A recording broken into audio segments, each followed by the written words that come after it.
Hi friends, ನಮಸ್ತೆ ಎಲ್ರಿಗೂ. ವಿಜಿಸ್ ಕಿಚನ್ಗೆ ಸ್ವಾಗತ.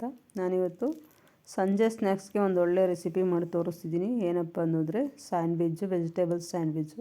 ಇದಕ್ಕೆ ಬೇಕಾಗಿರೋ ಇಂಗ್ರೀಡಿಯೆಂಟು ಬ್ರೋಕೋಲಿ, ಒಂದು ಸ್ವೀಟ್ ಕಾರ್ನು, ಸ್ವಲ್ಪ ಎಲೆಕೋಸು, ಕ್ಯಾರೆಟು ತೊಗೊಂಡಿದ್ದೀನಿ. ಇದು ಫ್ರೆಶ್ ಕ್ರೀಮು ಮತ್ತು ಫ್ರೆಶ್ ಆಗಿರೋಂಥ ಬ್ರೆಡ್ಡು, ಒಂದು ಈರುಳ್ಳಿ ತೊಗೊಂಡಿದ್ದೀನಿ. ಈಗ ಎಲೆಕೋಸು, ಕ್ಯಾರೆಟು ಮತ್ತು ಸ್ವೀಟ್ ಕಾರ್ನ್ ಬಿಡಿಸಿಟ್ಕೊಂಡಿದ್ದೀನಿ. ಅದನ್ನೆಲ್ಲ ನೀಟಾಗಿ ತೊಳೆದು ಹೆಚ್ಚಿಟ್ಕೊಂಡಿದ್ದೀನಿ, ಕ್ಯಾರೆಟು ಮತ್ತು ಎಲೆಕೋಸು.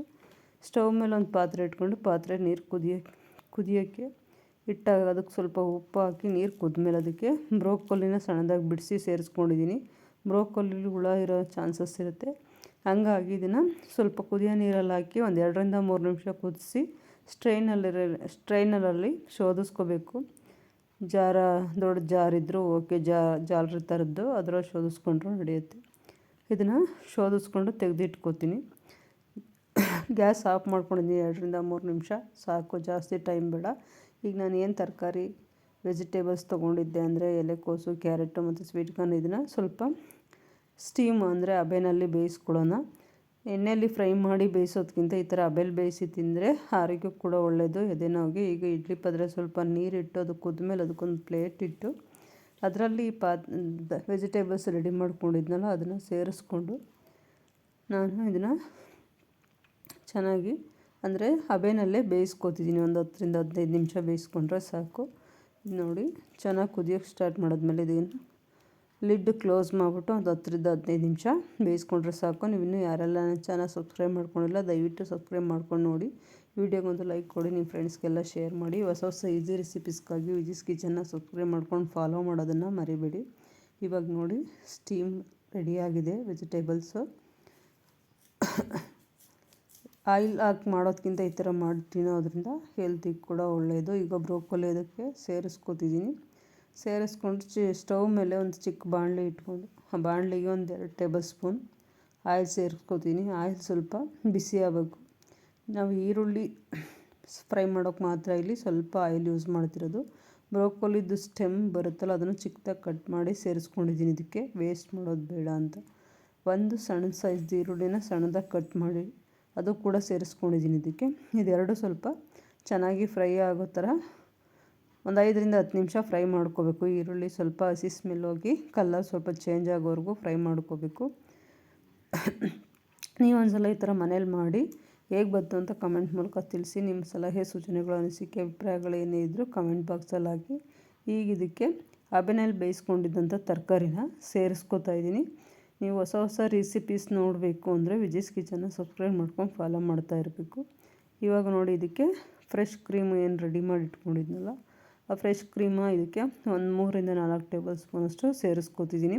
ಒಳ್ಳೆ ಟೇಸ್ಟಿಯಾಗಂತೂ ಇತ್ತು. ಮಕ್ಳಿಗಂತೂ ಈ ಥರ ಮಾಡಿಕೊಟ್ರೆ ತುಂಬ ಅಂದರೆ ತುಂಬ ಖುಷಿಪಟ್ಟು ತಿಂತಾರೆ. ಇವಾಗ ನೋಡಿ, ಫ್ರೆಶ್ ಕ್ರೀಮ್ ಹಾಕ್ಕೊಂಡಿದ್ದಾಯಿತು. ಹೀಗೆ ಇದಕ್ಕೆ ಟೊಮೊಟೊ ಸಾಸು ಮತ್ತು red chilli sauce, soya sauce ಮತ್ತು ಗ್ರೀನ್ ಚಿಲ್ಲಿ ಸಾಸು ಇದಿಷ್ಟು ಸೇರಿಸ್ಕೊತಿದ್ದೀನಿ.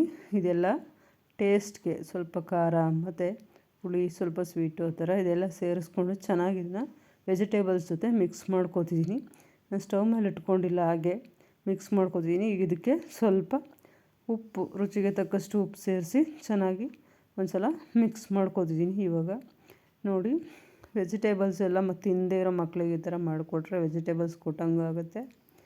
ಮಕ್ಕಳು ಈ ಥರ ಖುಷಿಪಟ್ಟಂತೂ ತಿಂತಾರೆ ಬ್ರೆಡ್ ಜೊತೆ ಮಾಡಿಕೊಟ್ರೆ. ಈಗ ಸ್ಟವ್ ಮೇಲೆ ಒಂದು ಪ್ಯಾನ್ ಇಟ್ಟು ದೋಸೆ ತವ ಇಟ್ಟು ಅದು ಬಿಸಿ ಆದಮೇಲೆ ಅದಕ್ಕೆ ಒಂದು ಸ್ವಲ್ಪ ಎಣ್ಣೆ ಹಾಕ್ಕೊಂಡಿದ್ದೀನಿ ಕೆಳಗಡೆಗೆ. ಈಗ ಅದ್ರ ಮೇಲೆ 2 ಸ್ಲೈಸ್ ಬ್ರೆಡ್ ಇಟ್ಟು ಸ್ವಲ್ಪ 2 ಸೈಡು ಲೈಟಾಗಿ ಬಿಸಿ ಮಾಡ್ಕೊತೀನಿ. ಬ್ರೆಡ್ಡು ಸ್ವಲ್ಪ ಬಿಸಿ ಆದಮೇಲೆ ನಾವು ಏನೆಲ್ಲ ರೆಡಿ ಮಾಡಿ ಇಟ್ಕೊಂಡಿದ್ವಿ ವೆಜಿಟೇಬಲ್ಸ್ ಇದೆಲ್ಲ ಅದನ್ನು ಇದಕ್ಕೆ ಹಾಕಿ ಸ್ಟಫಿಂಗ್ ಥರ ಮಾಡ್ತೀವಿ.